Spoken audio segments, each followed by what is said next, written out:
अवधूत चिंतन श्री गुरुदेव दत्त श्री स्वामी समर्थ नमस्कार. मी पूजा आपल्या चॅनेलवरती तुम्हा सगळ्यांचं पुन्हा एकदा खूप खूप मनापासून स्वागत करते. आता काल प्रकट दिन झाला आहे व आज गुरुवार आहे. तर गुरुवारी बघा प्रत्येक जण रोज सेवा करतच असतो, पण ज्यांना शक्य नाही ते गुरुवारी देखील सेवा करतात.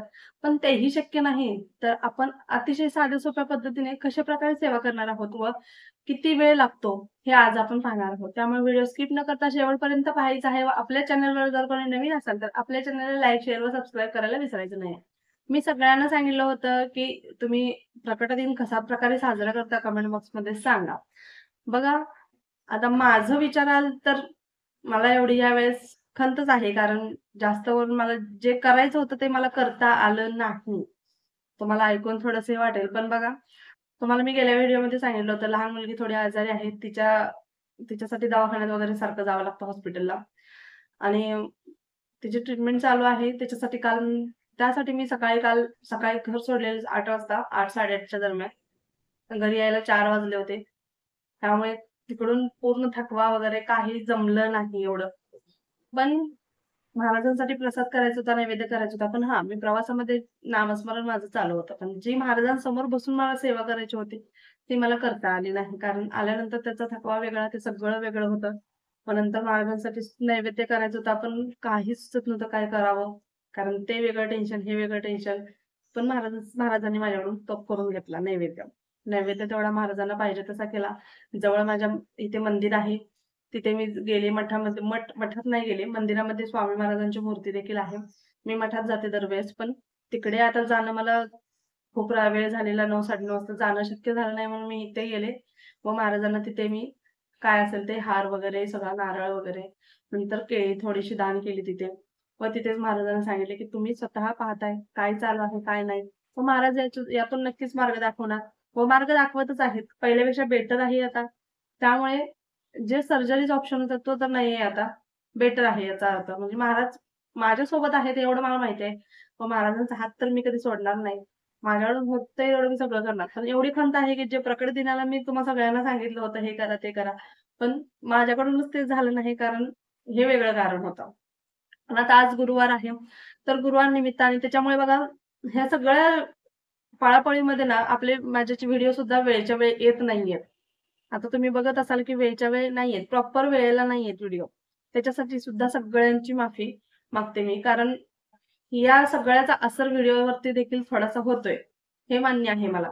पण इथून पुढे मी प्रयत्न करेन. व्हिडिओ तर रोज येणारच, पण वेळेवरती येण्याचा नक्कीच प्रयत्न करेन. वेळेवरती टाकेन मी.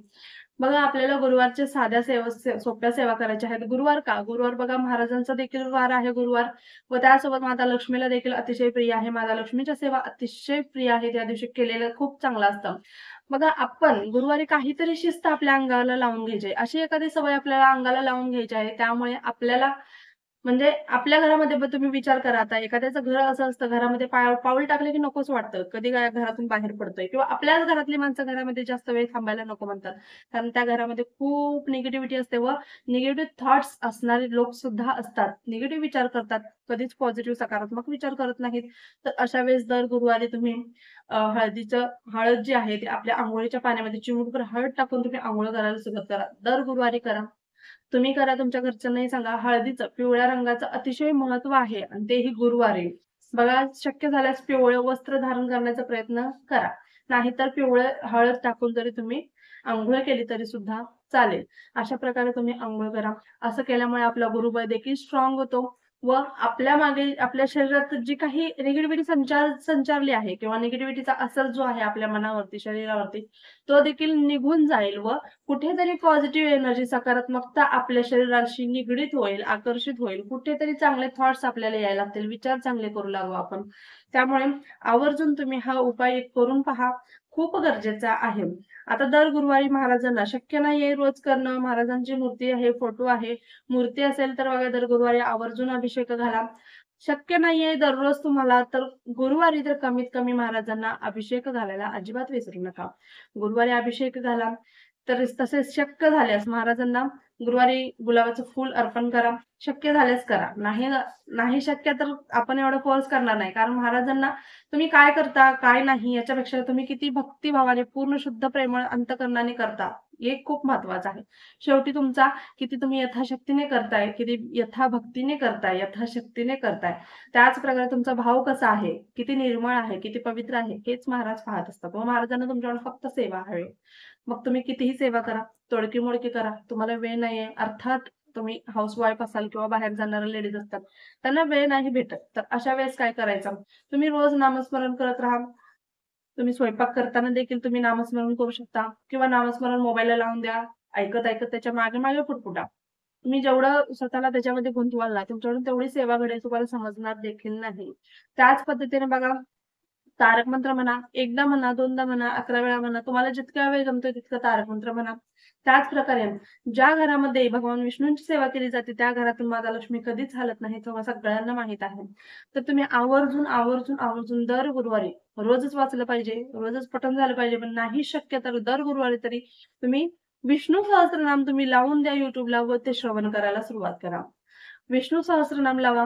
त्याच प्रकारे माता लक्ष्मीचा कमलात्मक मंत्र किंवा श्री सुक्तमचे पठण करा. ज्या घरामध्ये मी तुम्हाला गेल्या व्हिडिओमध्ये सांगितलं होतं, श्री सुक्तमचे ज्या घरामध्ये पठण केलं जातं तिथे कशाचीच कधीच कमी पडत नाही. त्यामुळे बघा श्री सुक्तमचे पठण करा. नाही शक्य तर दर गुरुवारी करा. माता लक्ष्मीची अतिशय प्रिय अशी ही सेवा आहे. त्याच पद्धतीने तुळशीला आपण कच्चं दूध घालायचं आहे. गरम नाही, उकळलेलं नाही, कच्चं दूध घालायचं आहे. कारण तुळशीमध्ये लक्ष्मी मातेचा वास असतो व तुम्ही तुळशीला दूध घातल्यामुळे तुमची धनवृद्धी होते, धनामध्ये वृद्धी होत असते. त्याच पद्धतीने बघा व्यंकटेश स्तोत्राचे पठण तसं तर रोजच केलं पाहिजे. पण व्यंकटेश स्तोत्राचे पठण तुम्ही न चुकता दर गुरुवारी तर करायला हवं. तुम्हाला व्यंकटेश स्तोत्राची सेवा तर माहीतच आहे. आपण मी अधिक महिन्यामध्ये गेले होते. जो आता गेलेला अधिक महिना होता त्यावेळेस गेले होते. अनुभव खूप सुंदर आला होता. तो शेअर केला होता. सगळ्यांनी खूप छान रिस्पॉन्स देखील त्याला दिला होता. त्याच पद्धतीने बघा व्यंकटेश स्तोत्राचं पठण करा. तारक मंत्र आहे. तुम्ही स्वामीचरित्र सारामृताचे तुम्हाला अध्याय वाचायचे असतील, रोज ते 3 वाचा. 3ही शक्य नाही तर रोज कमीत कमी 1 अध्याय जरी वाचण्याचा नक्कीच प्रयत्न करा. काही शक्य नाही तर नामस्मरण करा. म्हणजे महाराजांची कोणतीही सेवा करा, पण पूर्ण यथाशक्ती, यथाभक्ती, पूर्ण प्रेमळ व भक्तिपूर्ण भावना शुद्ध ठेवून आपण ती सेवा करायची आहे व मेन म्हणजे त्या सेवेवरती विश्वास ठेवून करायची आहे. वाणी स्वच्छ ठेवायची आहे. कोणाबद्दल वाईट चितायचं नाही, की माझ्या बाबतीत त्याने असं केलं आहे, माझ्या बाबतीत तो असं वागला आहे, तर त्याला त्याची शिक्षा मिळाली पाहिजे किंवा बदल्याची भावना अशी कधीच ठेवायची नाही. त्याने केलं तर त्याचं कर्म होतं. आपण आपलं कर्म, आपला मार्ग जो सनातन मार्ग आहे, जो स्वामींनी आपल्याला मार्ग दाखवलाय, तो मार्ग कधीच सोडायचा नाही. त्यामुळे बघा वाणी स्वच्छ ठेवायची आहे. दुसरं आपल्याबद्दल काही विचार करतो याचा विचार करू नका. पण तुमचा विचार शुद्धच असले पाहिजे. तुमचे विचार शुद्ध असले पाहिजेत. कधी-कधी आपले महाराज खूप कठीण परीक्षा बघतात. आता कालच एका ताईचा मेसेज होता, की "ताई, मी खूप सेवा केल्या, पण मला काही अनुभव आलेला नाही." असा मेसेज होता. मी पाहिला. मी काही रिप्लाय दिलेला नाही त्यांना, पण तो मी पाहिला. मी एवढंच त्या ताईंना देखील सांगेन बघा, आपल्या गेल्या जन्मीचे काहीतरी कर्म असतात. काहीतरी असतं जे आपल्याला या जन्मामध्ये आपल्याला त्याचं ते फळ जे भोग म्हणा, फळ पण नाही, त्याचे भोग आपल्याला भोगायचे असतात व ते भोग भोगल्याशिवाय ते जे काही गेल्या जन्मीचे भोग होते, ते त्या जन्मात राहिलेले आहेत आपले फेडायचे. ते ह्या जन्मात आपल्याला तेवढे भोग भोगावेच लागतात. पण तुम्ही महाराजांची सेवा करताय, तुम्ही अनुभव येत नाही असं म्हणू नका.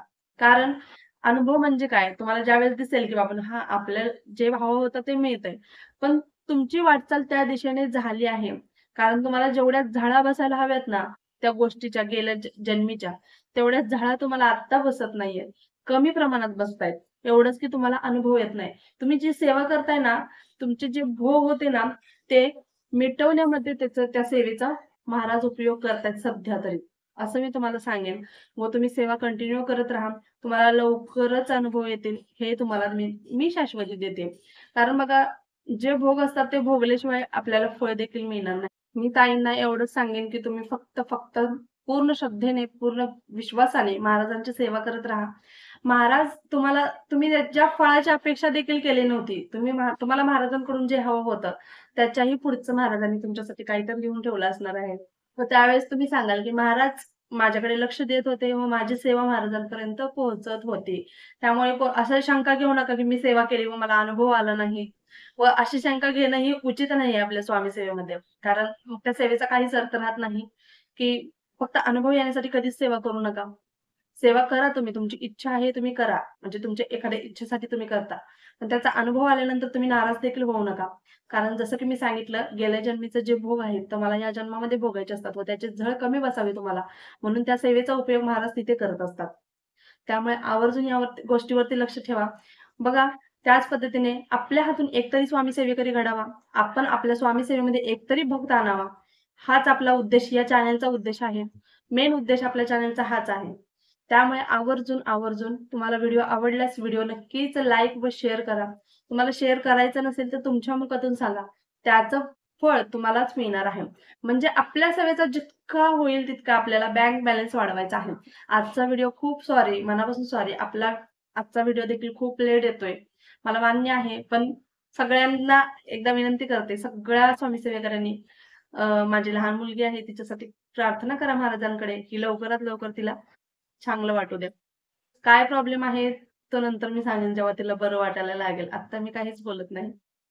फक्त महाराजांच्या चरणी सगळ्यांनी प्रार्थना करा. महाराज तर माझ्या सोबतच आहेत, पण सगळ्यांच्या प्रार्थना महाराज नक्कीच लवकर ऐकतील. व्हिडिओ आवडला असल्यास व्हिडिओला नक्कीच लाईक, शेअर करा. पुन्हा एकदा भेटूया अशाच एका नवीन व्हिडिओसोबत. तोपर्यंत झालेली सेवा स्वामींच्या चरणी रुजू करते. श्री स्वामी समर्थ. धन्यवाद.